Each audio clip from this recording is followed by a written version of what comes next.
तानाशाह के पहले एपिसोड में आप हमारे साथ चले थे कंबोडिया, भारत के पूर्व का देश, दुनिया के सबसे बड़े हिंदू मंदिर अंकोर वाट का देश। और देश का था वो दौर जब फ्रांस जा चुका था, प्रधानमंत्री बना राजा सत्ता गंवा चुका था और फ्रांस में पढ़ा एक अध्यापक गुरिल्ला आर्मी खमेर रूस का नेतृत्व करते हुए राजधानी नोमपेन पर कब्जा जमा चुका था। कब्जे के बाद इस गुरिल्ला ने अमेरिका का डर दिखाकर नागरिकों को गांव रवाना कर दिया। अब आगे की कहानी। ये तानाशाह है, लल्लन टॉप की पॉलिटिकल किस्सों की नई सीरीज, जिसमें हम पूरी दुनिया के क्रूर लोकतंत्र को ठेंगा दिखाने वाले हुक्मरानों की एक एक करके कहानी सुना रहे हैं। तानाशाह के पहले एपिसोड में आपने पोल पॉट की कहानी का एक हिस्सा जाना। पोल पॉट जिसके एक इशारे पर उसकी गुरिल्ला आर्मी खमेर रूस काम करती थी। अब आगे का वाकया।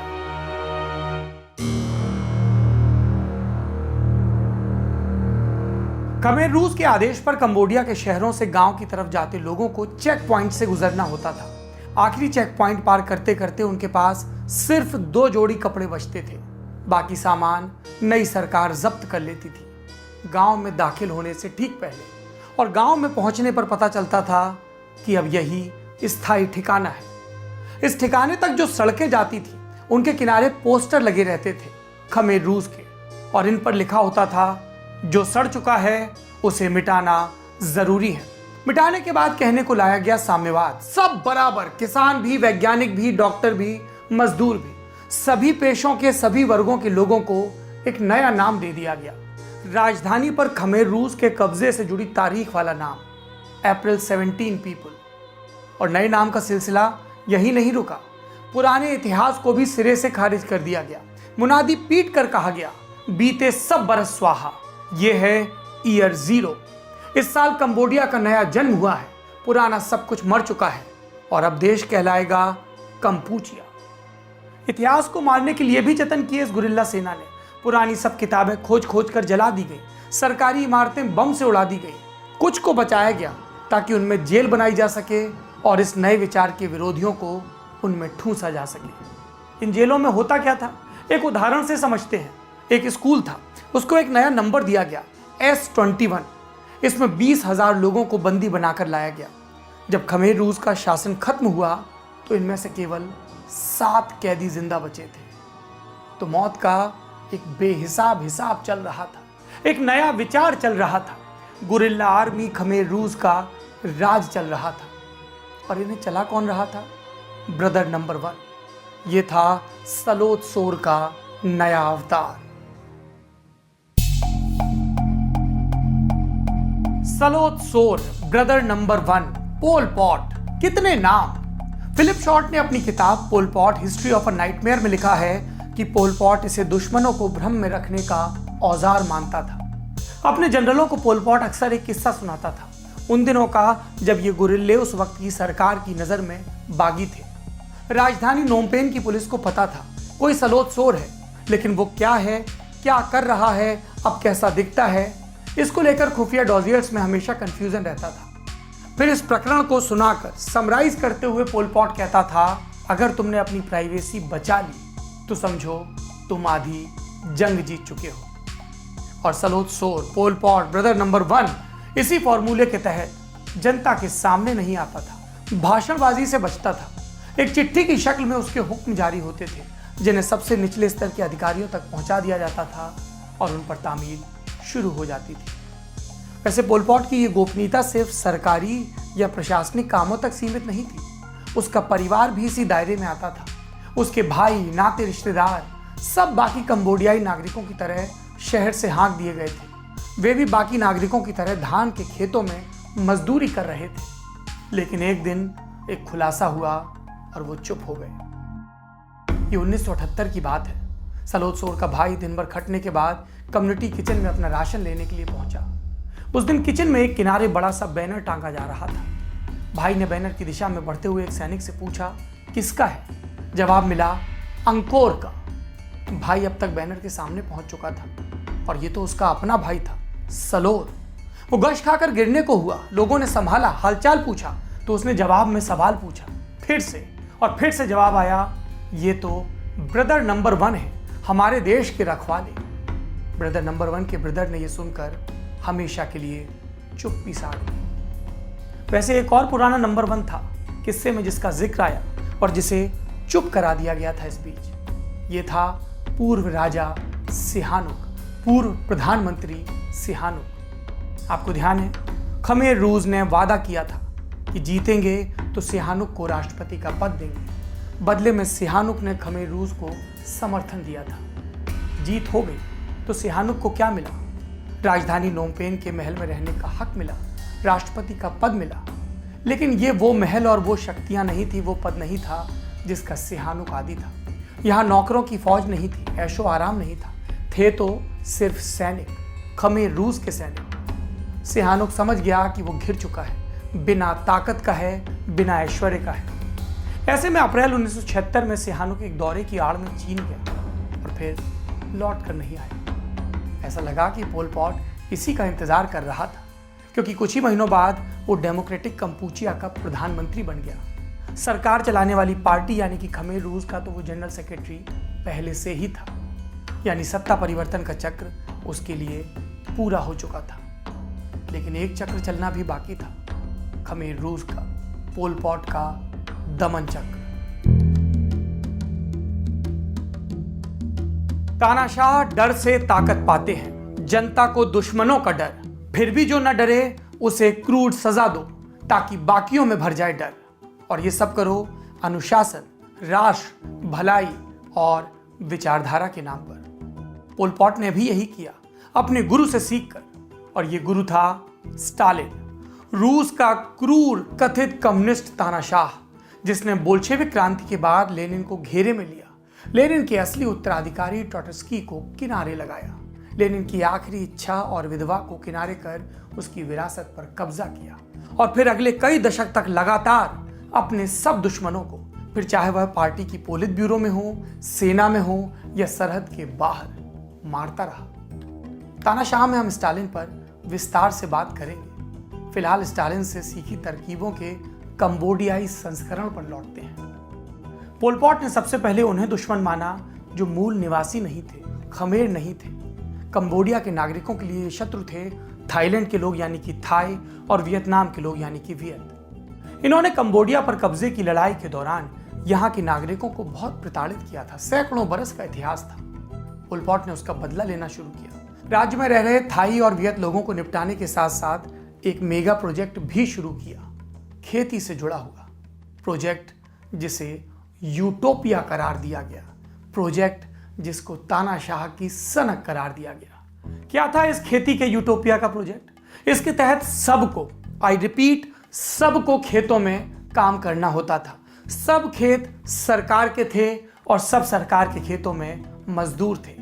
कोई फर्क नहीं पड़ता कि आपने क्या पढ़ाई की, कोई फर्क नहीं पड़ता कि आपको क्या स्किल आता है, सब के सब सिर्फ और सिर्फ मजदूर। सबको एग्रो सेक्टर की चिंता करनी, सबको धान की उपज 3 गुना बढ़ाने का लक्ष्य दिया गया, और सबको इस बढ़े हुए टारगेट के लिए उन्नत खेती की मशीनें और खाद नहीं दी गई। सिर्फ मजदूरों से लगातार ओवरटाइम करवाया गया। वो बीमार हुए तो उन्हें मर जाने दिया गया, और मरे हुओं को वहीं खेत किनारे दफन कर दिया गया। शायद ये पोल पॉट का खाद बनाने का तरीका था। बाद के दिनों में इन सामूहिक कब्रों को किलिंग फील्ड्स कहा गया। ज्यादातर अंतर्राष्ट्रीय अनुमानों के मुताबिक इन किलिंग फील्ड्स में 20 लाख से ज्यादा लोग दफन किए गए। आज भी कंबोडिया के खेतों में थोड़ा सा गहरे में खुदाई कर दें तो हड्डियों का ढेर निकल आता है। ये पोल पॉट का दौर था। इतनी सख्ती के बावजूद धान कम पैदा हो रहा था, देश में अकाल सा हाल था, पर कुछ था जो पैदा हो रहा था, बच्चे। लेकिन आदमी और औरत नहीं, राज्य की मर्जी से। पोल पॉट के शासनकाल में सेक्स पर भी कंट्रोल था। बच्चों की परवरिश भी राज्य के नियंत्रण में थी। 6 साल से अधिक उम्र के बच्चे अपनी मां के साथ नहीं रह सकते थे। उन्हें खमेर रूस के ट्रेनिंग कैंप्स में रहना होता था। अधिकारियों से गुरिल्ला बनने की ट्रेनिंग लेनी होती थी। तो पोल पॉट के राज में अन्न के सिपाही हो गए सब, जंग के सिपाही हो गए सब नौजवान। तीसरा मोर्चा था सूचना का, उस पर नियंत्रण का। दरअसल तानाशाह प्रोपेगेंडा का महत्व समझते हैं। रात दिन अपने पक्ष में प्रचार करो, अच्छे नजारे दिखाओ, सत्य छिपाओ। पोल पॉट भी यही करता था। फिल्में बनवाता जिसमें किसान हंसते और नाचते दिखते, पसंद के पत्रकारों को दौरों पर ले जाता और तयशुदा सवालों के जवाब देता। लेकिन इस प्रोपेगेंडा से इतर हकीकत में खमेर रूस का शासन कैसा था? हेंग नोर की किताब है survival in the killing fields. उसका एक छोटा सा टुकड़ा आपको पढ़ के सुनाता हूं। मैं एक डॉक्टर हुआ करता था। मेरे पास काले रंग की मर्सिडीज कार थी जिससे मैं अपने क्लिनिक जाता था। फिर खमेर रूस ने एक एक्सपेरिमेंट किया। उसने हमारी संस्कृति को बर्बाद कर दिया। उसने लाखों हंसते खेलते आम लोगों को जानवरों में तब्दील कर दिया। उसने मेरे जैसे इंसान को एक हिंसक चोर बना दिया जो एक मुट्ठी चावल के लिए कुछ भी कर सकता था। और अब मेरी एक ही पहचान है, सबसे बड़ी पहचान है कि मैं एक किलिंग फील्ड सर्वाइवर हूं। आपने बयान सुना। यह हादसा अगर आप देखना चाहते हैं तो एक जानकारी ले लीजिए। 1984 में एक अंग्रेजी फिल्म बनी कंबोडिया में खमेर रूस के शासन पर। इसका नाम रखा गया किलिंग फील्ड्स। यह फिल्म ऑस्कर में कई कैटेगरीज में नॉमिनेट हुई। हेंग नगनोर, जिनका आपने अभी वाकया सुना, उन्हें फोटो पत्रकार डिथ प्राण का किरदार निभाने के लिए बेस्ट सपोर्टिंग एक्टर का खिताब मिला। हेंग को एक्टिंग का कोई अनुभव नहीं था, कोई ट्रेनिंग नहीं थी, लेकिन उन्होंने जितना झेला था वो पर्दे के लिए काफी था।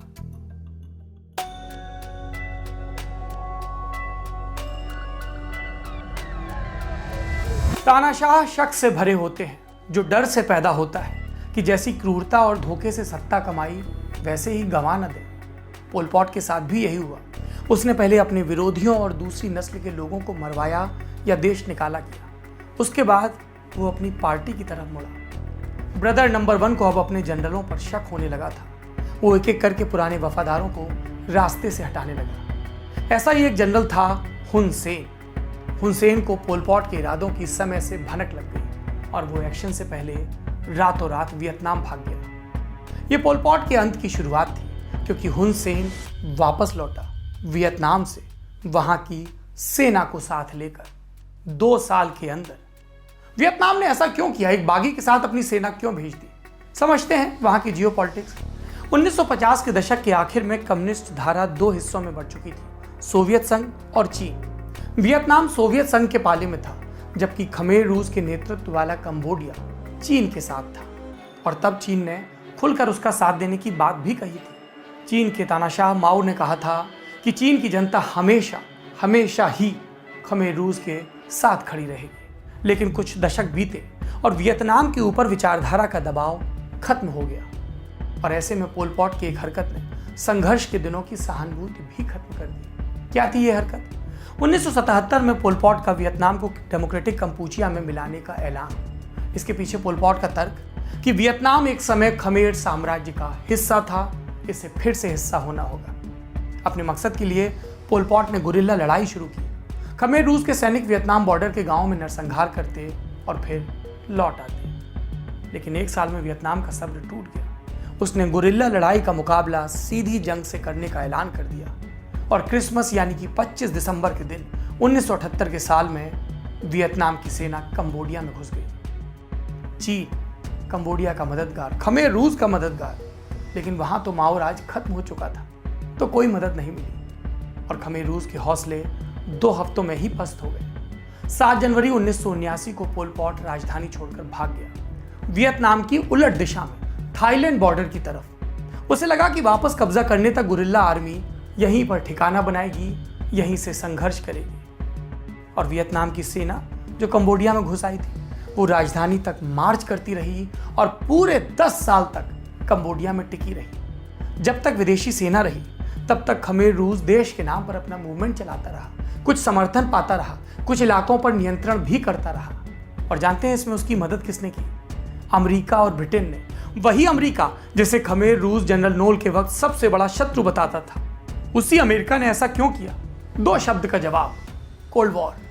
वो पूरी दुनिया में हर जगह सोवियत संघ के एंटी ब्लॉक में शामिल था। सोवियत वियतनाम को सपोर्ट कर रहा था, वियतनाम कंबोडिया में एक मॉडरेट कम्युनिस्ट कठपुतली सरकार चला रहा था। ऐसे में अमेरिका इस सरकार के विरोधी गुट यानी कि खमेर रूस के साथ थी। लड़ाकों को ट्रेनिंग, हथियार, पैसा अमेरिका और ब्रिटेन ने सब दिया, लेकिन लड़ाके अपने सबसे बड़े लक्ष्य में कामयाब नहीं हुए। ये सब क्यों हो रहा था? पोल पॉट के वियतनाम पर हमले के फैसले के चलते। पोल पॉट का क्या कहना था इस सब पर? राजधानी से भागने के कुछ महीने बाद दिसंबर 1979 में पोल पॉट ने जंगल में ही अपने ठिकाने से एक इंटरव्यू दिया था। उसमें वो बोला, मेरा लक्ष्य समाजवाद लाना नहीं था, मुझे कंबोडिया की नस्ल को सुरक्षित करना था, उसे सबसे बेहतर बनाना था। ये बयान सुनकर आपको हिटलर की सनक याद नहीं आती?